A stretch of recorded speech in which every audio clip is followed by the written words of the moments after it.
अगर कोई ये कहे कि उसे डॉक्टर की ज़रूरत नहीं पड़ती तो इसके बहुत ज़्यादा चांसेस हैं कि वो इंसान झूठ ही बोल रहा होगा।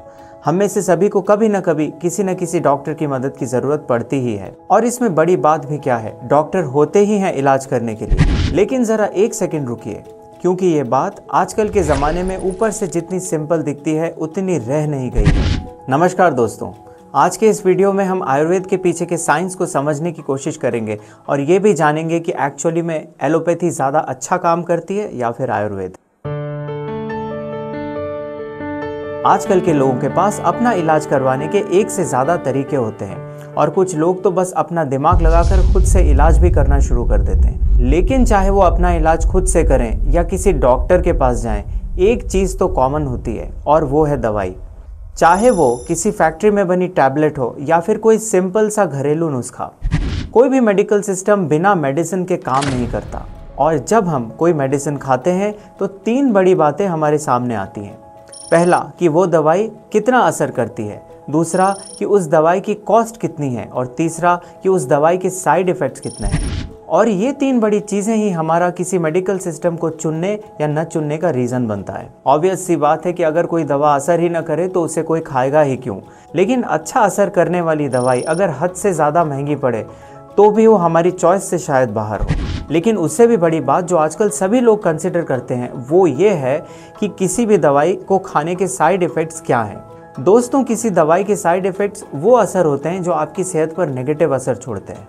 ये साइड इफ़ेक्ट्स छोटे मोटे सर दर्द, थोड़ी सी घबराहट या चक्कर आने से लेकर हार्ट अटैक और लिवर फेलियर जैसी जानलेवा चीज़ों तक पहुंच सकते हैं। जाहिर सी बात है कि ऐसा कौन होगा जो एक बीमारी को ठीक करने की कोशिश में 10 और बीमारियों को न्योता देना चाहेगा।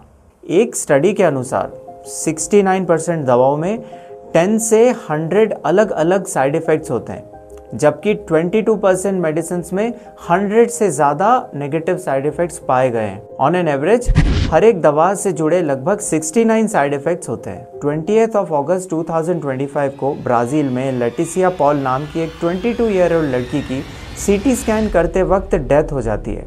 उसकी मौत का कारण एनाफिलेक्टिक शॉक था, जो आयोडीन बेस्ड कॉन्ट्रास्ट डाई से हुई सीवियर एलर्जिक रिएक्शन थी। यह डाई किडनी स्टोन के लिए रूटीन सीटी स्कैन के दौरान इस्तेमाल की गई थी। इमीडिएट मेडिकल हेल्प के बावजूद उसकी 24 घंटों से भी कम समय में मौत हो गई। मतलब एक सिंपल डायग्नोस्टिक टेस्ट भी कभी कभी जानलेवा साइड इफेक्ट दे देता है। लेकिन ये सिर्फ इकलौता किस्सा नहीं है। इनफैक्ट प्रेस्क्राइब्ड मेडिसिन की वजह से होने वाली ट्रेजिक डेथ्स के ऊपर लिखी गई एक फेमस किताब है। यह किताब खुद एक डॉक्टर ने लिखी है। इस किताब का नाम है death by prescription. In doctor का कहना है कि किसी दवाई के रिएक्शन से आपके मरने की संभावना किसी कार एक्सीडेंट में मरने से 5 गुना ज़्यादा है। लेकिन यहाँ पर एक बात को समझना बहुत ज़रूरी हो जाता है कि इस दुनिया में बहुत सी मेडिसिनल सिस्टम्स मौजूद हैं और इन सभी सिस्टम्स की दवाइयाँ अलग अलग टाइप्स की होती हैं। तो सवाल ये उठता है कि क्या कोई ऐसी मेडिसिनल सिस्टम है जिसके साइड इफ़ेक्ट्स कम हो और लॉन्ग टर्म हेल्थ पर फोकस हो। इसी कॉन्टेक्स्ट में आयुर्वेद का नाम आता है।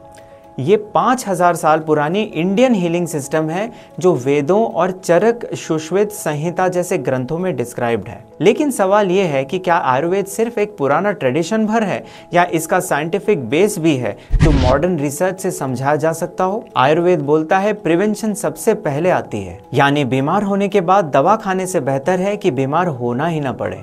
आयुर्वेद के अकॉर्डिंग दिनचर्या यानी कि डेली रूटीन और ऋतुचर्या यानी कि सीजनल रूटीन को मेंटेन करना बहुत ज़रूरी है। साथ ही अपनी ईटिंग हैबिट्स को अपने बॉडी के नेचर के हिसाब से रखना भी बहुत ज़रूरी है। हार्वर्ड और क्रोनोबायोलॉजी के स्टडीज़ ये प्रूव करते हैं कि सर्कैडियन रिदम के साथ खाना खाना डायबिटीज़ और मोटापे को प्रिवेंट करता है। दरअसल ये वही कॉन्सेप्ट्स हैं जो आयुर्वेद हज़ारों सालों से बोल रहा है। ईट अकॉर्डिंग टू सन साइकिल और सीजन के हिसाब से डाइट बदलो। लेकिन आयुर्वेद का सबसे बड़ा फ़ायदा समझने के लिए सबसे पहले आपको आयुर्वेद वर्ड का मतलब समझना पड़ेगा। आयुर्वेद शब्द संस्कृत के 2 शब्दों से बना है। आयुर्वेद शब्द में आयुर वर्ड का मतलब लाइफ और वेद शब्द का मतलब नॉलेज होता है। मतलब हुआ Ayurveda is equal to the science of life, यानी जीवन जीने की कला और स्वास्थ्य का ज्ञान। यानी आयुर्वेद का मतलब है जिंदगी को हेल्दी, बैलेंस्ड और लॉन्ग लास्टिंग बनाने की नॉलेज। ये सिर्फ डिजीज ट्रीट करना नहीं बल्कि how to live in harmony with nature सिखाता है। एलोपैथी में मेडिसिन ज़्यादातर समय बीमारी के सिम्टम्स को ट्रीट करने की कोशिश करते हैं। जैसे अगर एसिडिटी हो तो एसिडिटी की दवाई सिर्फ एसिडिटी को ही रोकेगी, लेकिन एसिडिटी होने के पीछे का असली रीज़न समझने की ज़्यादा कोशिश नहीं की जाएगी। लेकिन अगर आयुर्वेद के बारे में बात करें तो वहाँ हर बीमारी के पीछे के बेसिक रीजंस को समझने की कोशिश की जाएगी, जो हर पेशेंट के लिए अलग अलग हो सकती है। मिसाल के तौर पर अगर किसी पेशेंट को बहुत ज़्यादा मेंटल स्ट्रेस है या कॉन्स्टिपेशन है तो एक आयुर्वेदिक डॉक्टर पेशेंट को स्ट्रेस कम करने की सलाह के साथ पेट साफ करने की दवाई भी देगा, जिससे उसका डाइजेस्टिव सिस्टम ठीक से काम कर सके। आयुर्वेद में यूज़ होने वाली मेडिसिन ज़्यादातर प्लांट्स से बनती है और उन प्लांट्स में मौजूद कंपाउंड्स बॉडी में धीरे धीरे असर करती हैं।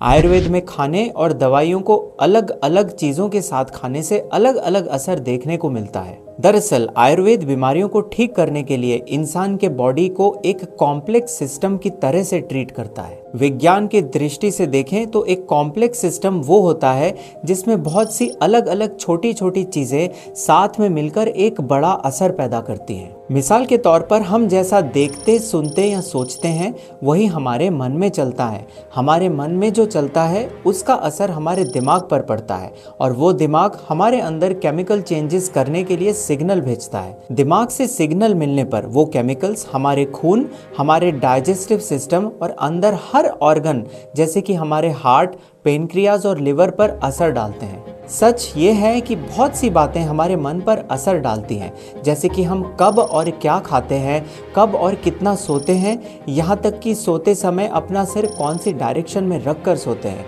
ऐसी ही बहुत सी बातों का असर मिलके एक बड़ा असर हमारी बॉडी में पैदा करती हैं।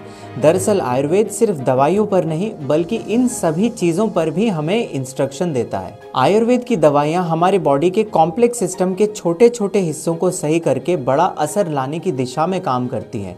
क्योंकि हमारी बॉडी को इन छोटे छोटे हिस्सों को ठीक से काम करवा कर बड़ा असर लाने में समय लगता है, इसीलिए ऊपर से दिखने पर आयुर्वेद की दवाइयाँ एलोपैथी की दवाइयों के मुकाबले थोड़ा स्लो काम करती हैं।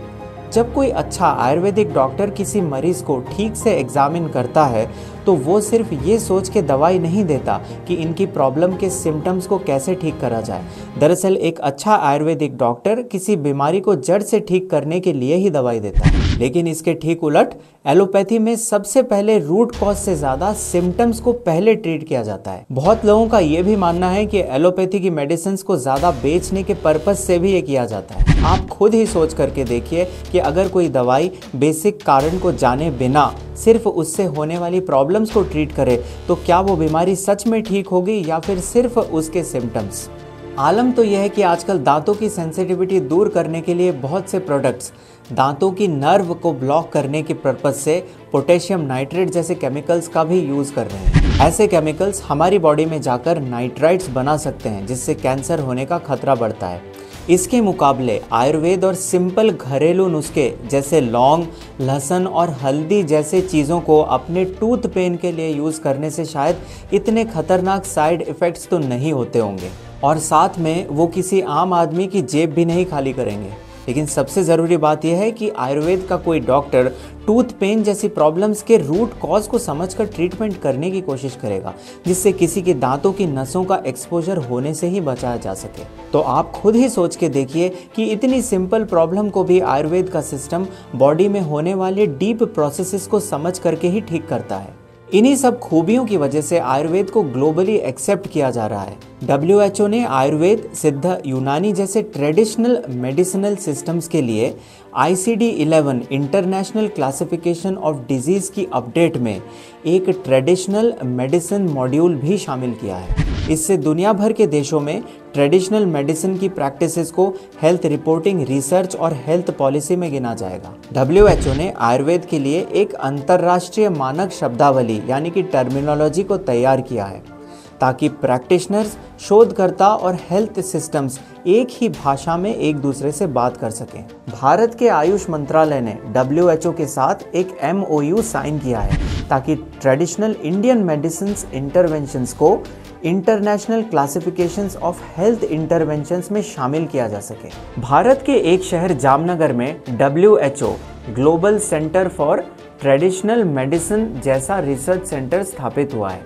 जहां रिसर्च और डेटा के जरिए स्टैंडर्ड्स बनाए जा रहे हैं। इसके साथ विभिन्न देशों में बहुत सी स्टडीज हो रही है कि आयुर्वेद के कुछ इलाज किस तरह से chronic conditions, detoxification, mental health आदि में मदद कर सकते हैं। कुछ देशों में तो आयुर्वेद को हेल्थ सर्विसेज का हिस्सा बनाया जा रहा है, यानी एलोपैथी के साथ आयुर्वेद को मिलाकर भी लोगों का ट्रीटमेंट किया जा रहा है। भारत में भी आयुष और पतंजलि जैसी ऑर्गेनाइजेशंस ने आयुर्वेद पर काफ़ी एविडेंस बेस्ड काम किया है। तो दोस्तों, समय आ गया है कि हम भी भारत के इस 5000 साल से भी ज़्यादा पुरानी नॉलेज को अपनी लाइफ में अपनाएं और इसे एक ओपन माइंड से देखने की कोशिश करें, क्योंकि आखिर इससे फ़ायदा होगा तो सभी का होगा। तो दोस्तों, अगर आपको ये वीडियो अच्छा लगा हो तो इस वीडियो को लाइक और इस चैनल को सब्सक्राइब ज़रूर कीजिए, ताकि आपको इसी तरह के इन्फॉर्मेटिव वीडियोज़ और मैं दिखा सकूँ।